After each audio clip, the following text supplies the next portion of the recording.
Gracias por escuchar nuestros audios y podcast en RTVE Play Radio y en nuestra aplicación móvil de RNE.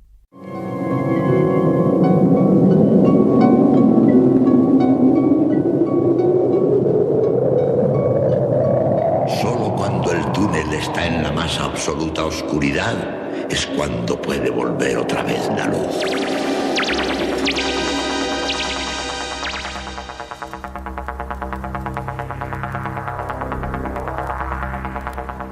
Estás entrando en el espacio en blanco. Una puerta a nuevas dimensiones de la existencia. Una nueva perspectiva sobre la realidad. Espacio en blanco.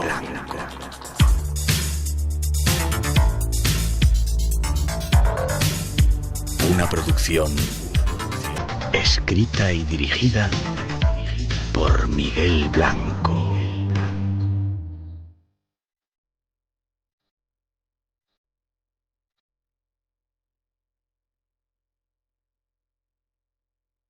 Hola, buenas madrugadas, llegamos, se abre el espacio en blanco ante nosotros. Todo un mundo de misterio nos espera en este especial tiempo de Navidad, 2 horas llenas de enigmas para compartir tenemos aquí en Radio Nacional.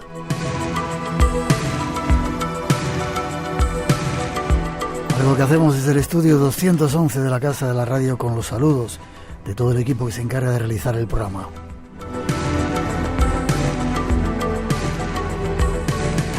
En la parte técnica, Félix Heredia, Rosa Rodríguez en la locución y producción, Natalia Sotillos en la realización y coordinación, y este que os habla, Miguel Blanco. Es un placer estar de nuevo conectados con todos vosotros en multitud de lugares en este planeta nuestro.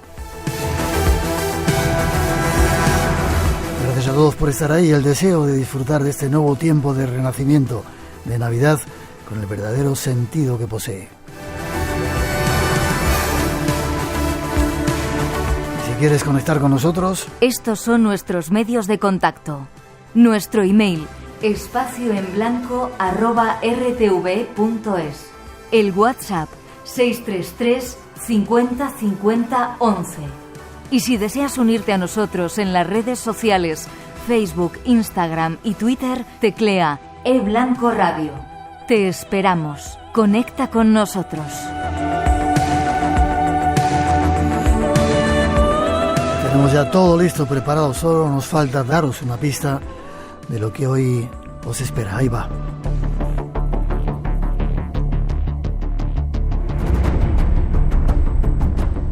Programa especial del espacio en blanco en tiempos de Navidad. Y en él queremos analizar personajes, historias y lugares difíciles de conocer. Leyendas de cine, culturas legendarias y experiencias misteriosas nos esperan hoy. Y solo un deseo por nuestra parte, que disfrutes de estas 2 horas de radio que ya están listas para ti.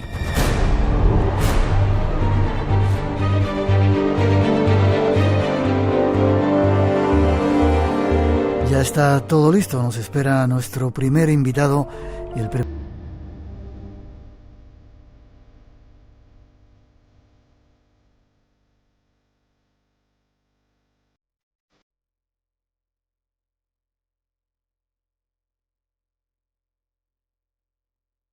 Así vamos, tiempo especial de Navidad. De Navidad a veces se ven muchas películas interesantes y para hacerlo, en esta sección que hoy se convierte en protagonista, Francisco Javier Millán Almenar nos va a dar datos interesantes. Buenas noches, ¿cómo estás? Muy buenas noches y feliz Navidad, Miguel. Te iba a decir, te me has adelantado, feliz Navidad, feliz año si no te felicito, y que tengamos oportunidad de escucharnos mucho en el 2022. Seguro que sí. Hoy traes un tema fantástico, ¿eh? Muy apropiado para estas fechas. Seguramente mucha gente verá durante estos días muchas películas de Walt Disney. No veas la cantidad de ellas que he visto yo cuando era jovencito, bueno, era un niño de ese señor, pero escuchamos su música.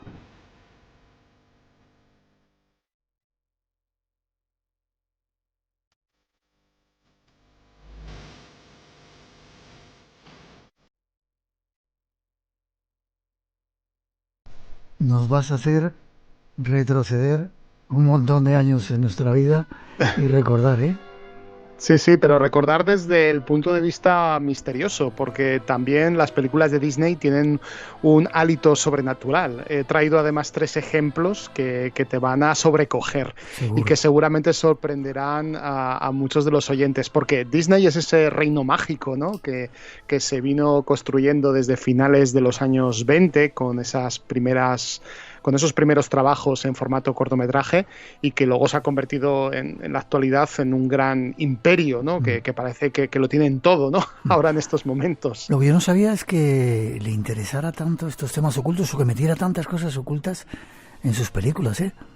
Y me ha costado elegir, porque he elegido 3 ejemplos, pero tenemos muchos más, porque en la propia película de Blancanieves y los 7 enanitos se muestra la brujería desde el punto de vista más terrorífico. Hay escenas que apuntan directamente al género de terror, aunque luego, claro, todo está dentro de un halo de magia del clásico cuento de hadas, que ya de por sí estaba dulcificado por parte de los creadores de Disney, porque los cuentos de hadas, este tema me lo guardo para otro día, los cuentos de hadas también tenían su aquel en lo que a sangriento se refiere.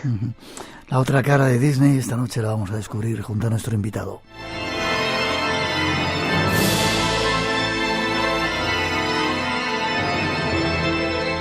Pero no solamente vamos a hablar de películas, nos vas a hablar de películas, sino también vamos a tratar de arrojar luz, como dices aquí, a una de las leyendas urbanas, que lo dejamos para el final, ¿te parece?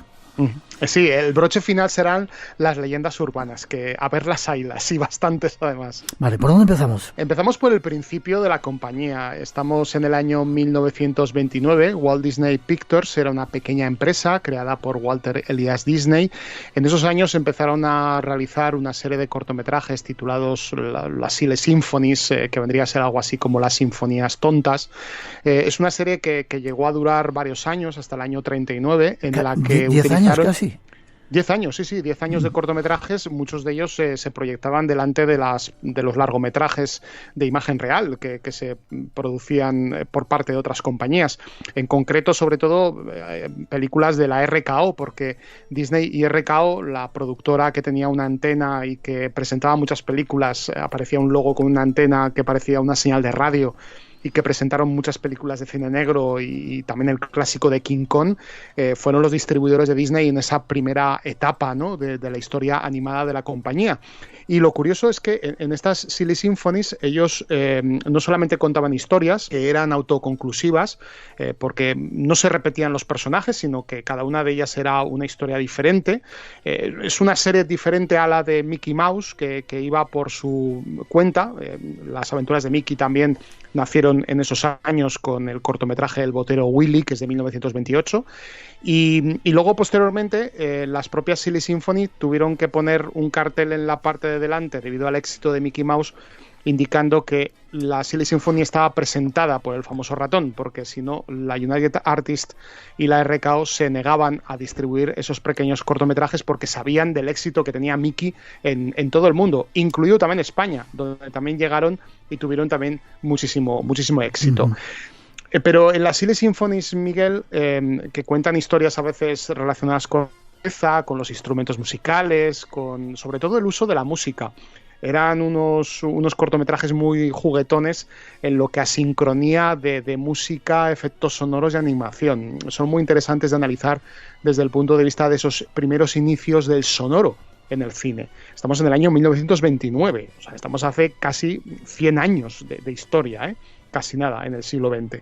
Y hay una Silly Symphony, que tenemos por aquí su música, que se titulaba Skeleton Dance, que es precisamente la primera de ellas. Es del año 1929 y tiene elementos muy sobrenaturales.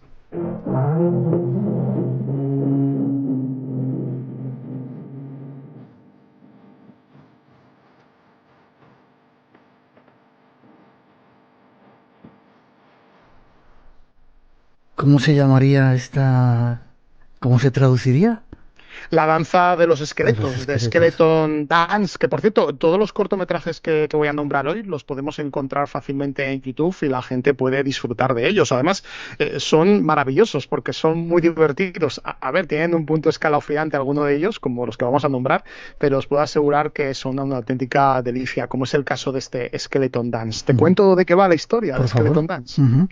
Pues mira, plantea la historia de una serie de esqueletos que salen de sus tumbas para bailar y tocar instrumentos improvisados que están fabricados con sus propios huesos. ¿Cómo te quedas? ¿Con sus propios huesos? Con sus propios huesos. Lo que estamos oyendo, que parece como un timbal, pues son los huesos de las calaveras, las tibias y las diferentes partes del cuerpo humano. Y atención, es algo como muy divertido, ¿no? Pero también tiene un punto escalofriante, ¿no? Porque son además unos personajes como muy grotescos y en algunos casos incluso surrealistas, me atrevería a decir.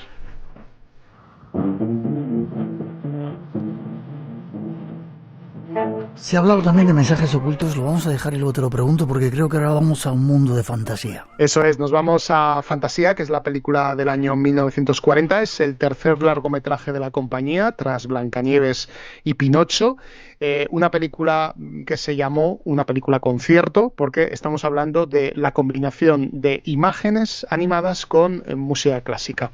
Vamos a escuchar uno de los temas, porque hoy vamos a hablar desde El Monte Pelado.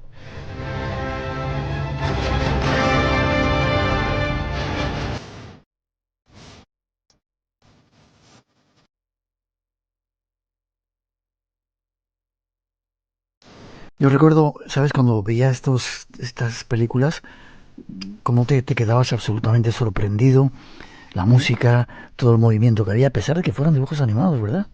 Sí, porque lo que utilizaban mucho los creadores de Disney es sobre todo un realismo gracias a esa profundidad, a varios trucos con unos cristales que utilizaban de profundidad que te hacía introducirte en varios, lo que se llamaba la cámara multiplano, te introducían a través de localizaciones animadas que daba la sensación como que eran reales.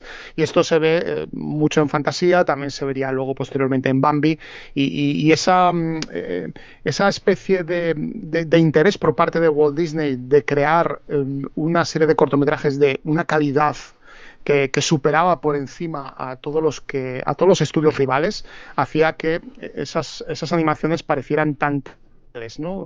Tenían un nivel de excelencia por encima de los demás. ¿Y qué pasaba en el Monte Pelado, en esa noche? En el Monte Pelado, que nos estaba transmitiendo esta música de Modest Mussorgsky, que era un compositor ruso que se considera un gran innovador dentro del periodo romántico, compuso este poema sinfónico en el año 1867, y lo que hicieron los creativos de Disney es llevárselo a su propio terreno y nos contaron la historia de un terrible demonio emergiendo de las entrañas de un volcán para presidir una extraña ceremonia que es precisamente un aquelarre dentro de ese propio volcán. Además, el demonio tenía su propio nombre, se llamaba Chernabog. Era un nombre que además que fue extraído por el propio Mussorgsky dentro de la mitología eslava, y su significado es directamente el dios negro, el dios de la destrucción, el dios de la muerte. Al parecer existían muy pocas referencias documentales acerca de este demonio. Solamente se encuentra una en una crónica cristiana del siglo XII y también en una leyenda islandesa ya del siglo X. Y una de las primeras fuentes, desde luego, documentales sobre el tema es la crónica Slavorum, escrita por el Moldo de Bosau entre los años 1168 y 1169, donde nos describe a Chernabog como un demonio que suele aparecer en esos rituales religiosos eslavos, en los cuales vemos cómo brindan los habitantes a un dios bueno, pero también brindan por ese dios malo. Nos están mostrando las dos vertientes de la entidad, ¿no? Tanto la parte benigna como la parte maligna, algo así parecido a lo que sería el dios nuestro del catolicismo y el demonio, ¿no? En esta noche del Monte Pelado, Modest Mussorgsky se acogió también al cuento de Nikolai Gogol y nos lleva a una historia en la que un campesino presencia este aquelarre en un monte que está cercano a Kiev, la capital de Ucrania. Y quédate con este nombre de la capital de Ucrania, ¿vale? Quédate con Kiev, porque luego os voy a sorprender con un detalle bastante terrorífico. Mussorgsky además dejó en su partitura una serie de anotaciones de su puño y letra e indicó lo siguiente. Dijo, rumores subterráneos de voces sobrenaturales. Esto lo decía a medida que iban pasando las diferentes partituras de este poema sinfónico. Aparición de los espíritus de las tinieblas y de Chernabog. Glorificación de Chernabog y misa negra. Aquelarre de brujas. Un campesino contempla el aquelarre y dispersa a los espíritus de las tinieblas, y luego llega el amanecer y los espíritus desaparecen.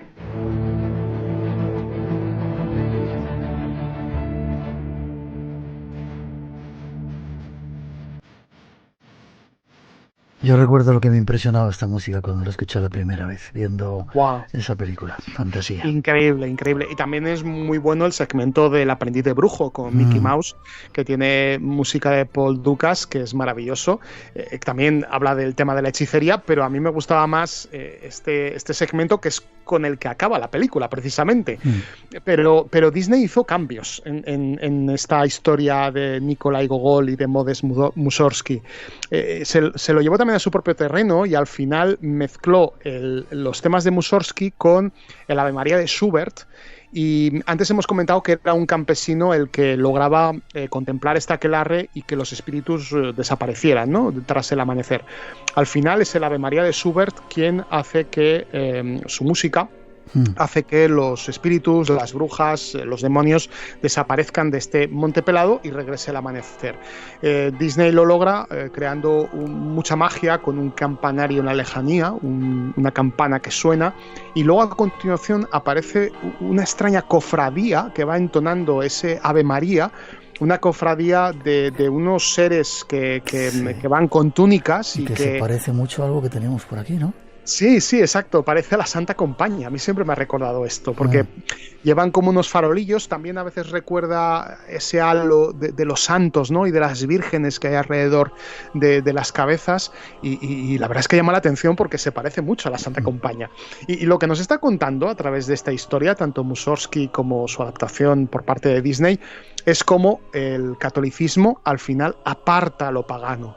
Llega la Iglesia Católica y desaparece todo lo pagano, que es algo parecido a lo que ocurre también con la Navidad, ¿no?, que en esta festividad había festividades anteriores a la llegada de la religión católica, y al final el catolicismo lo que hizo es adaptarlo a lo que conocemos ahora, hoy en día, aunque han pasado muchos siglos y las adaptaciones han venido también por parte de muchas campañas publicitarias.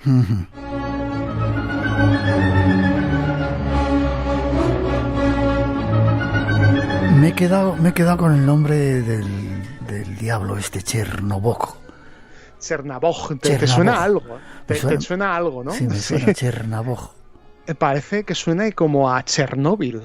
Además, en ruso el nombre de Chernóbil se traduce como hierba negra y semánticamente está vinculado con el nombre de Chernabog. Y ahora es cuando directamente te vas a caer del asiento, porque realmente antes hemos dicho que el Monte Pelado estaba cerca de Kiev, y es que está a 134 kilómetros de Kiev, de la capital de Ucrania.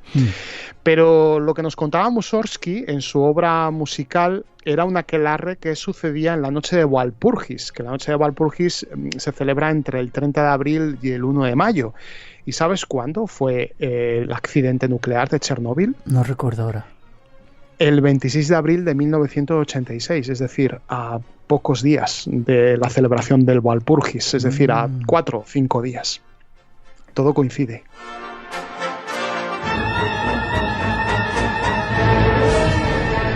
Una fiesta que se celebra en toda Centro Europa, ¿no? Lituania, Letonia, Estonia, esos países. Eso es. Que suenan Finlandia, Alemania, es un equivalente a nuestra noche de San Juan, es muy parecido, porque también se queman hogueras, también se crea un vínculo con los espíritus. Se dice que es una de las noches donde hay una fina línea entre el mundo espiritual y el mundo humano. La verdad es que llama la atención, ¿no?, que esté tan relacionado con estos mitos, y que Disney, un hombre de Estados Unidos, católico, que además siempre fue defensor de todo lo familiar desde el punto de vista muy conservador. Sacar adelante un trabajo como La leyenda del monte de la noche, La noche en el monte pelado, perdón. Y esa noche de Walpurgis, dices aquí que se celebraba el cumpleaños de Satanás o de ese diablo Chernabog, si atendemos a la mitología eslava. Curioso, el mundo de Disney que esta noche estamos descubriendo.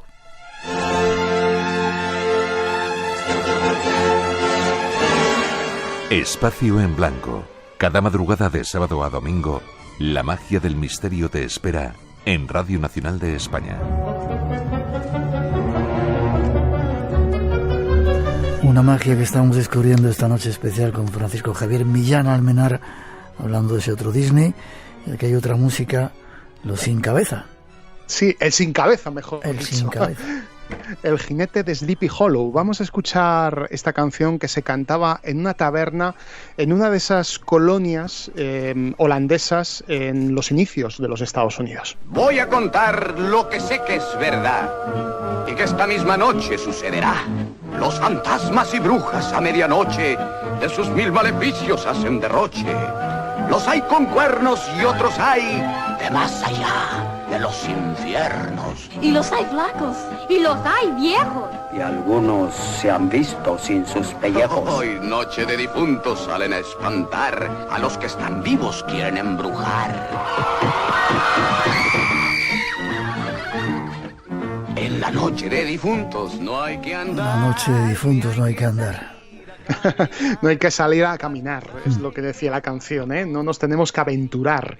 Al final lo que nos está contando con esta historia de Sleepy Hollow es ese miedo que siempre ha tenido ancestral el ser humano a lo oculto que se esconde en el bosque cuando caen las sombras. Y esto lo sabía muy bien también Disney, porque nos hizo un mediometraje delicioso titulado La leyenda de Sleepy Hollow, que formó parte de una película paquete en el año 1949, se llamaban así, películas paquete, porque eran varios mediometrajes que al final formaban un largometraje de alrededor de 1 hora de duración. Esta leyenda de Sleepy Hollow se puede encontrar de la siguiente manera: la leyenda de Sleepy Hollow y el señor Sapo, porque nos cuentan 2 historias, 2 cuentos deliciosos. Pero nos vamos a quedar con el de Washington Irving, el creador de la leyenda de Sleepy Hollow, y ese jinete sin cabeza que ha provocado varias adaptaciones en el cine y la televisión, siendo la más conocida, seguramente la habrás visto, sí, la de Tim Burton del año 2000, con Johnny Depp de protagonista.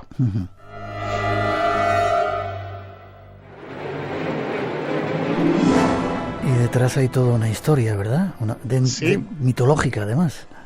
Sí, mitológica. Primero os cuento la historia, ¿no? Que el segmento que cuenta la leyenda de Sleepy Hollow es la historia de Ichabod Crane, que un día de otoño es nombrado maestro de la aldea de Sleepy Hollow. Ahí conoce a Katrina Van Tassel, de quien se enamora perdidamente, pero claro, también es una chica que es muy seguida por el malote, el bruto de la ciudad, un tal Brom Bones. Y al verse rechazado, Brom, que es al que escuchábamos antes en la canción, cuenta la historia, la leyenda del jinete sin cabeza. Y claro, el pobre Ichabod Crane, que es un profesor que además en el mediometraje de Disney se presenta como un tipo larguirucho y miedica, al final el pobre hombre tiene que volver a su casa solo, a caballo, recorriendo el bosque y recorriendo un camino en plena oscuridad. ¿Qué ocurre? Que evidentemente al final se termina encontrando a este jinete sin cabeza. Y Washington Irving publicó este relato corto en el año 1820 en una colección de ensayos e historias cortas que se tituló el libro de sketches de Jeffrey Crayon. Es un autor además delicioso, también muy orientado al mundo gótico y romántico de esos inicios de los Estados Unidos.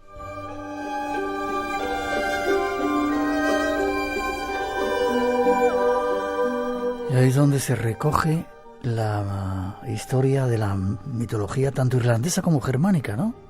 Eso es. Al parecer existen unos seres, unas criaturas dentro de la mitología irlandesa, los llamados Dullahan.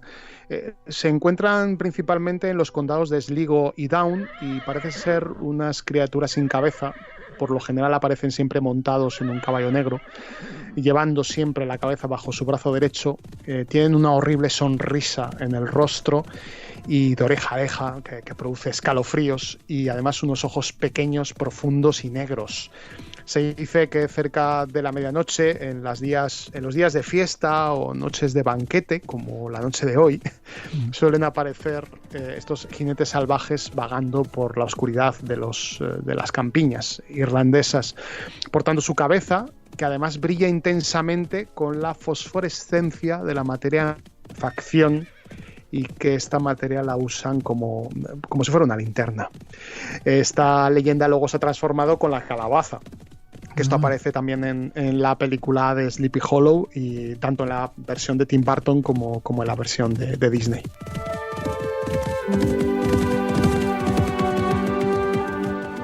Pero en una noche como hoy no queremos meter mucho miedo. Nos vamos a la mitología, a la mitología germánica, si ¿te parece o no quiero adelantar, eh? Sí. Bueno, solamente te quería decir que si el Dullahan dice tu nombre, acabas fulminado directamente. Si te aparece y luego dice tu nombre, mueres fulminado. Así que vaya con este personaje. Vamos con los alemanes, vamos con la mitología germánica, y si tenemos que hablar de Alemania, tenemos que hablar de los hermanos Grimm, que fueron esos autores que recopilaron muchos cuentos de acervo cultural que se hablaban y se escuchaban en muchos pueblos de Alemania. Y recogen dos concretamente, uno que se sitúa cerca de Dresde. La acción se sitúa, mejor dicho, en Sajonia. Nos cuenta la historia de una mujer que sale temprano de su casa una mañana en domingo para recoger unas bellotas en un bosque cercano, conocido como Aguas Perdidas, también tiene un nombre bastante a tener en cuenta. Oye un cuerno de caza en la lejanía, y al volverse se gira y se encuentra ante sí a un hombre sin cabeza con un abrigo largo y gris a lomos de un caballo de idéntico color. Y es un jinete sin cabeza. Y también la otra historia, el segundo cuento, recogido también por los hermanos Grimm, es recogido en la Baja Sajonia, en una localidad que se llama Brunswick.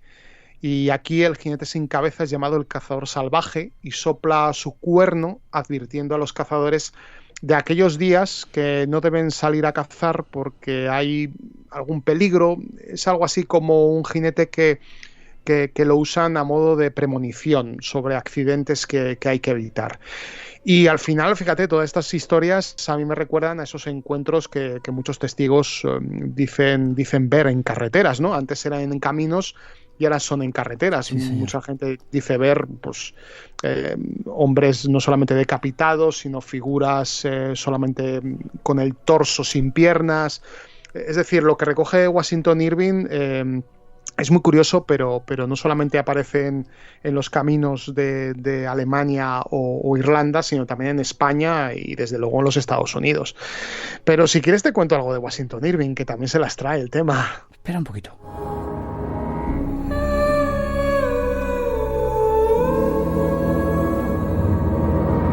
Que me das tiempo a comerme un mazapán y tomar un poco de agua. No un polvorón, que no te tragas. Sí, un mazapán. ¿Qué pasaba con Washington Irving? Este autor, lo que hace es enmarcar la historia en una pequeña población que existe de verdad. Sleepy Hollow, que realmente es una villa de un pequeño pueblo llamado Mount Pleasant, que se encuentra en el estado de Nueva York.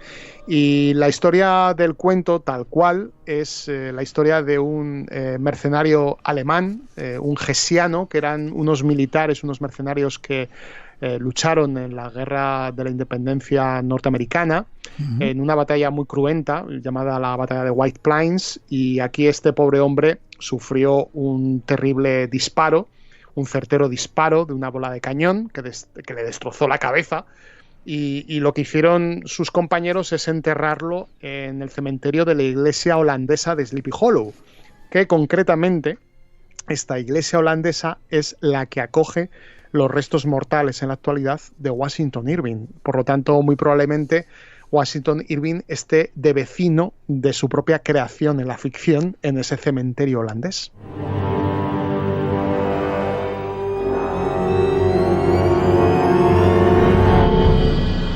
Esta historia es real, ¿no? La de este mercenario al que una bola de cañón le quitó la cabeza. Sí. La recogieron sus compañeros y dicen que se aparece. Sí, se aparece, efectivamente. Hay ciertas noches a lo largo del año que se aparece sin esa cabeza. Esto forma parte del folclore tradicional que trajeron los holandeses a los Estados Unidos. Ese folclore se mantuvo y bueno, llegó hasta oídos de Washington Irving, quien lo puso en un papel y al final pues lo convirtió en un cuento. Qué curioso. Radio Nacional de España, la que quieres. Se cumplen 5 años de su muerte y 100 de su nacimiento.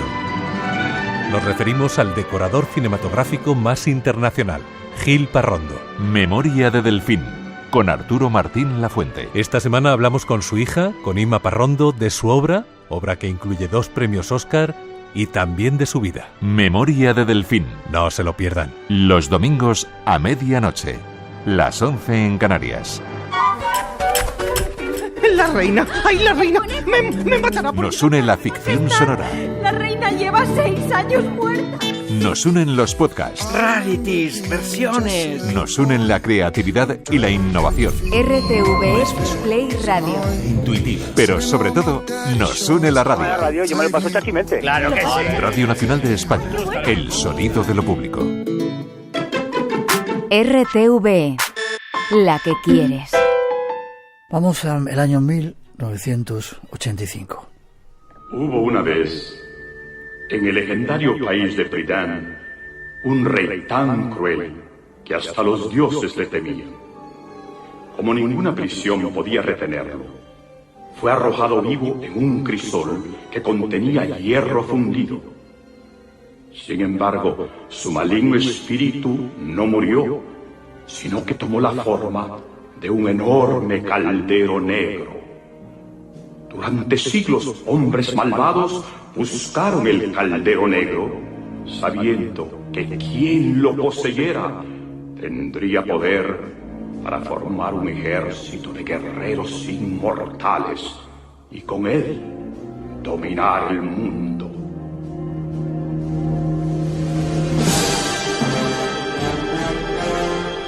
Otra película que se llamó Tarón y el caldero mágico. Qué curioso, calderos negros. Qué relación, qué semejanza con la magia, ¿verdad? Y con un montón de ritos esotéricos o misteriosos.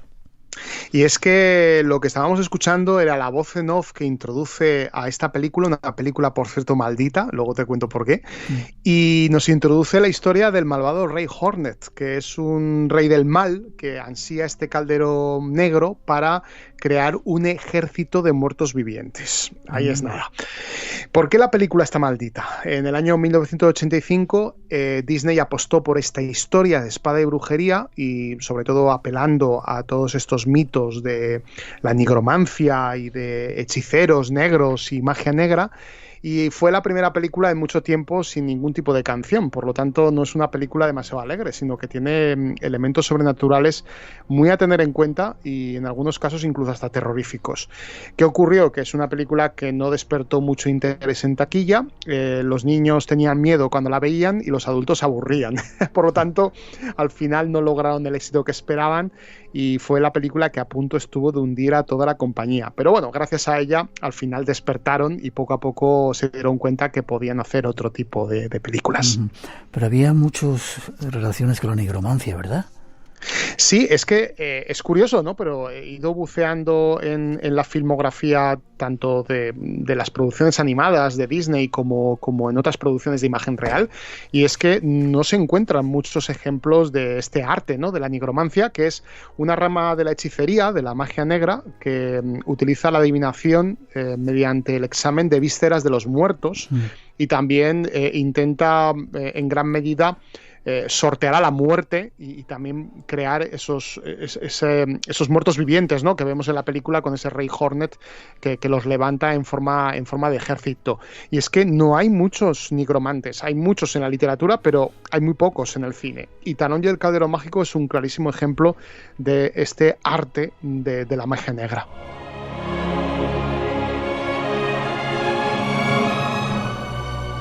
Hay que, antes de pasar a otras cosas más, quizá leyendas urbanas, es curioso cómo se ha estudiado la cantidad de aparentes mensajes ocultos que tenían las películas de Walt Disney, ¿no? Ahora que hay una época de revisionismo, que se dice que había, no sé, un montón de cosas con respecto a muchas de ellas.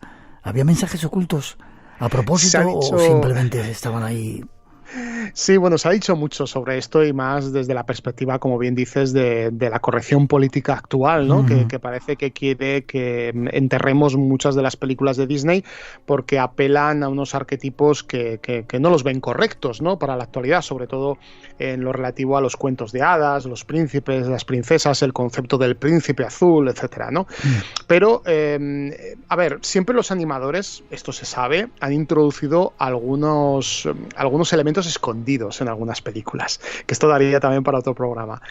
Pero muchos nos hemos criado viendo estas películas de Disney. Por ejemplo, ahora en la actualidad... Y no nos ha pasado nada, ¿no? No nos ha pasado nada, exacto. Por ejemplo, ahora en la actualidad hay una película que está prohibida, está por la propia plataforma de Disney, que se titula Canción del Sur, que es la historia de un afroamericano, de estos que al final, después de la llegada de Lincoln y de la abolición de la esclavitud, pues contaba las típicas historias del folclore de los negros de esa época posterior a la esclavitud. Y debido a que cuenta esos arquetipos que también se veían en películas como Lo que el viento se llevó, pues es una película prohibida. Yo creo que al final estas películas las tenemos que ver en el contexto, claro, en el momento en el que se hicieron, y no tienen por qué prohibirse, sino que debemos verlas, tenemos que estudiarlas y tenemos que verlas desde el punto de vista histórico y desde el punto de vista de la historia de la animación. Eliminar una película porque no te guste ahora es una tontería, me parece una aberración. Lo desconocido te aguarda en un lugar. Espacio en Blanco con Miguel Blanco en Radio Nacional de España. Y con Francisco Javier Millán Almenar en esta parte del programa, entrando ahora en cosas mucho más actuales, leyendas urbanas. A mí me han contado que Disney está criogenizado. No sé si era solamente la cabeza o todo el cuerpo. Cuéntame. No, todo el cuerpo entero. Y es que la leyenda, desde que Disney falleció el 15 de diciembre de 1966, la leyenda ha ido creciendo, ¿no? Y a veces tiene sus propias versiones. Hay una versión que me encanta, que dice que aquellos que visiten el parque de Anaheim, el primer parque de Disneyland en Estados Unidos, si se acercan a la atracción de Piratas del Caribe, al final de la atracción hay un grandísimo tesoro que te despide antes de marcharte al mundo real, y debajo de ese tesoro se encuentra una cámara acorazada donde se encuentra la cápsula criogenizada de Disney. Ojo, ojo al dato. ¿Y es verdad? Es mentira totalmente. y hay que desmentirlo. O sea, esto no tiene ningún tipo de veracidad. Primero, te voy a dar un pequeño apunte de última hora, sí, relacionado con la criogénesis. La primera persona criogenizada fue un doctor en psicología llamado James Bedford, el 12 de enero de 1967. Ojo, 12 de enero de 1967. Disney fallece el 15 de diciembre de 1966. Es decir, un mes antes. Pero Disney estaba muy interesado en la tecnología, en la ciencia, pero os puedo asegurar que no está criogenizado. Y ¿De qué murió? Murió de... Sí, bueno, él era un fumador empedernido. Un tumor cancerígeno en el pulmón izquierdo, fue operado el 30 de noviembre de ese mismo año de urgencia, pero los médicos no pudieron atajar la enfermedad y al final pues se nos fue ese 15 de diciembre del 66.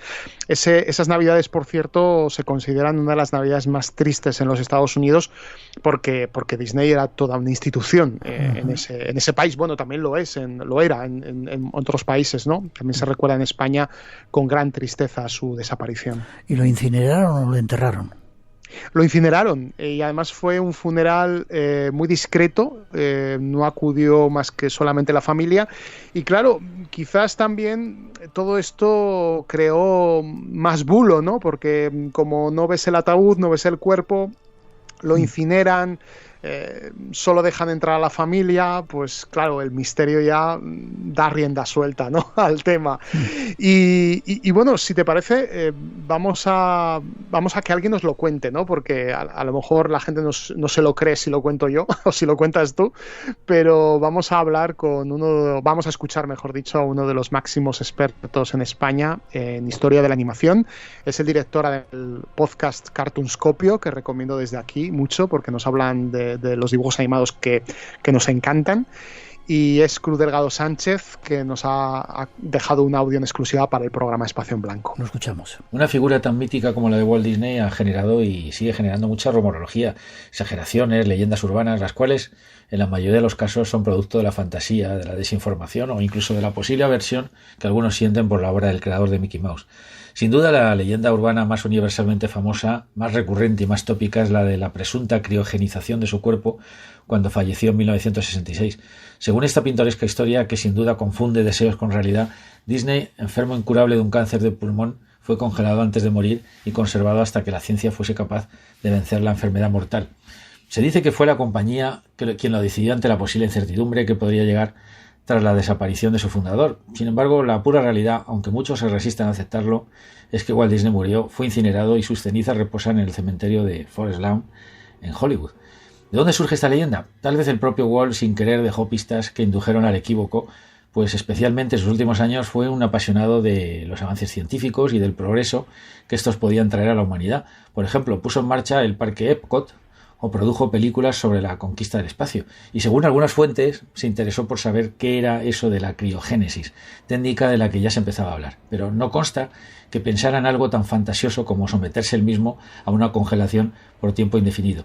Que tras su muerte su familia, siguiendo sus deseos, no hicieron unos funerales ni un entierro públicos, ayudó a crear el misterio, pero es que Walt Disney, pese a ser un personaje extremadamente famoso, mantuvo siempre un perfil bajo en su vida personal y familiar, alejado del glamour hollywoodiense. Si a todo esto añadimos las bromas que pudieron hacer inocentemente algunos de sus colaboradores sobre su supuesta inmortalidad, el bulo estaba servido. El caso es que, con mejor o peor intención, algunos medios de comunicación comenzaron a frivolizar con la mentira de la congelación de Disney hasta lograr convertirla en una falsa verdad absoluta. Pues hay que decir que no, que Disney permanece incinerado desde hace 55 años y no va a volver, mal que nos pese a muchos. Lo contaba Cruz Delgado Sánchez, una de las leyendas urbanas, Disney criogenizado. Lo que no me podrás rebatir es que Walt Disney era andaluz. De Mojácar, claro. Era almeriense, de Almería.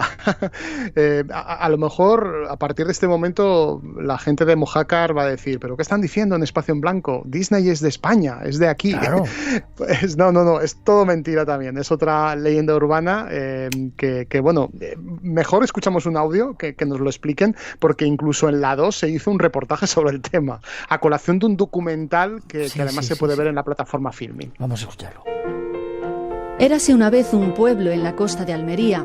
Así empieza el cuento que tiene al propio Walt Disney como protagonista. En 1901 aquí habría nacido el genio de la animación, hijo ilegítimo de una lavandera y un médico de Mojácar.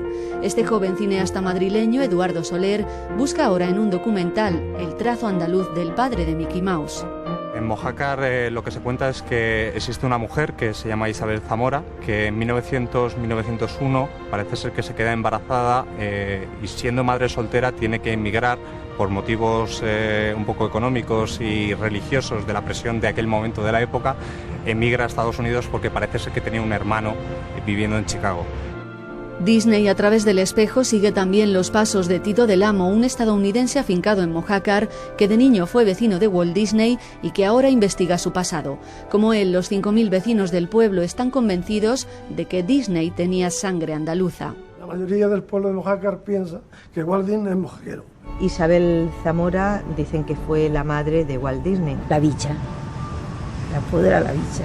Walt Disney era un niño oriundo de aquí llamado José Guirao Zamora. La historia fue aireada por primera vez en 1940 por una revista de la época. Más tarde, unos viajes de Disney a España engordaron la leyenda. En Estados Unidos, unos archivos secretos del FBI además apuntan a que Disney tenía interés por ocultar ciertas cosas. está el tema del FBI en Estados Unidos y de la relación de Walt Disney con Hoover, que parece ser que ayudándole en el tema de la caza de brujas y todos los testimonios que Walt Disney fue recabando para el FBI, pues parece ser que Hoover le devolvió el favor tratando de ocultar un poco esos orígenes españoles, ¿no? Si llegó el momento de decir siempre vivieron felices y comieron perdices, creo que es este. Así es como le gustaba acabar sus historias, convirtiendo los sueños en realidad. En Almería siguen por eso soñando con que alguna vez Mojácar también fue Disneyland.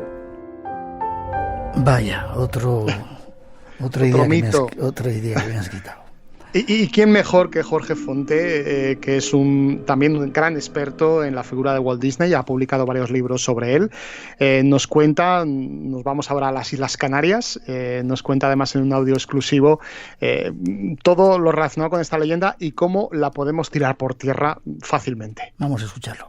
A ver, toda la historia alrededor del supuesto origen, nacimiento hispano-español de Walt Disney surge a mediados, en octubre de 1940, cuando una revista de cine, en su primer número además, que se llama Primer Plano, saca en portada una foto de Walt Disney con el titular Walt Disney nació en Mojácar y se llamaba José Guirao Zamora. Claro, hay que ubicarse en la España de 1940.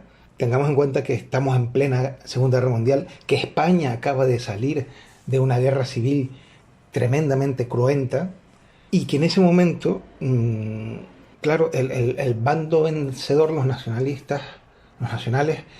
buscaban desesperadamente figuras icónicas que reivindicaran la españolidad.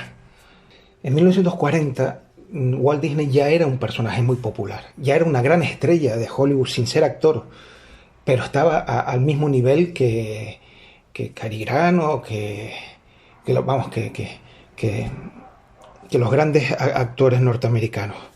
De hecho, antes de que estallara la guerra civil, ya se habían estrenado en España muchos cortos de Mickey Mouse y habían tenido un éxito rotundo. Además, en 1940 también todavía no se había estrenado, pero se conocía de la existencia de la película Blancanieves y los Siete Enanitos y del éxito que había tenido. ¿A quién se le ocurrió esto? A saber. No hay forma de saberlo si fue una cuestión del gobierno franquista en aquellos momentos para tratar de impulsar, ya digo, esas ínfulas de hispanidad o simplemente fue la revista. Probablemente haya sido una combinación de los dos. Mi teoría es que en algún momento alguien leyó un artículo en el que decía que en el estudio Disney en Los Ángeles trabajaba un animador que se llamaba Rudy Zamora, lo cual es cierto. Trabajó a principios de los años 30 y fue un gran animador. Zamora, pues ahí tenemos la vinculación con España. Y pues a un ilustrado se le ocurrió decir, bueno, pues vinculo Zamora con España, Disney, y montó el artículo. Esa bola creció, fue una bola de nieve que creció y ha llegado hasta nosotros. Sé que no va a servir de nada porque cuando un bulo se asienta en el colectivo popular, de ahí no hay quien lo arranque, pero me gustaría terminar esta intervención puntualizando que Walter Elias Disney nació en la ciudad de Chicago el domingo 5 de diciembre de 1901, mal que nos pese a los españoles. Pues otro bulo, otra leyenda urbana desmentida. Eso es. Tenemos que terminar. No quiero que te vayas sin la última leyenda de Disney y dejamos montones de historias quizá para otro momento. Kurt Russell, por ejemplo, que dicen que era un hijo ilegítimo de él, pero vamos, si te parece, a esa última leyenda. Sí, además es una leyenda muy bonita porque es Navidad. Antes he nombrado el parque Disneyland de Anaheim. Su fundador se implicó tanto durante la construcción de este parque que al final se mudó a él. Delante de lo que es la Main Street, en la estación de bomberos, encima había un apartamento donde él vivía y donde observaba cómo iban haciendo las obras.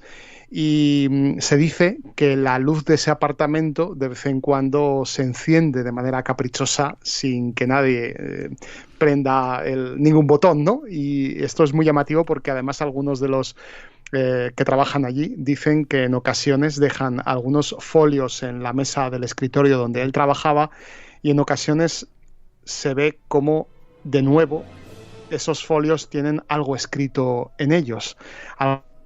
Dejando algunas instrucciones posiblemente para los nuevos animadores del siglo XXI.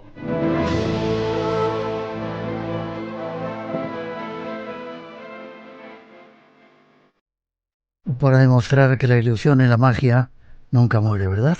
Eso es, no quiero generar un nuevo bulo, esto es parte de la ilusión de la noche de hoy. Perfecto. La parte oculta de Walt Disney. Y aún le recuerdo con ese bigotito que salía para presentar las películas que iban saliendo. Sí, es que era un personaje muy popular, de la misma manera que lo era Alfred Hitchcock, ¿no? Que aparecía presentando sus propios programas de televisión, pues Disney también hacía lo propio. Pantallas misteriosas con Francisco Javier Millán Almenar esta noche diferente de Navidad, hablando de Walt Disney. ¿Forma de contacto contigo? Como siempre, a través de las redes sociales, Francisco Javier Millán, y si no, a través de mi correo electrónico, fmillanalmenar@yahoo.com. Pues gracias, te deseo feliz Navidad, feliz año, que sigamos haciendo cosas, si quieres, y si te apetece juntos, y que sigamos disfrutando de lo que se esconde detrás de la pantalla. Las haremos, Miguel. Feliz año. También para ti, fuerte abrazo. Igualmente.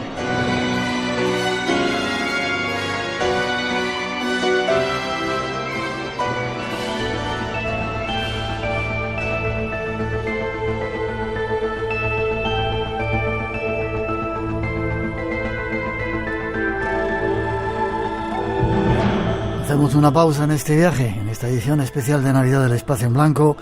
Llegan las noticias, con ellas os dejamos. Nosotros regresamos en unos minutos. Después nos iremos a Grecia a buscar misterios y unas islas muy extrañas, no os lo perdáis. El Espacio en Blanco continúa durante una hora. Regresamos enseguida, queremos estar con vosotros.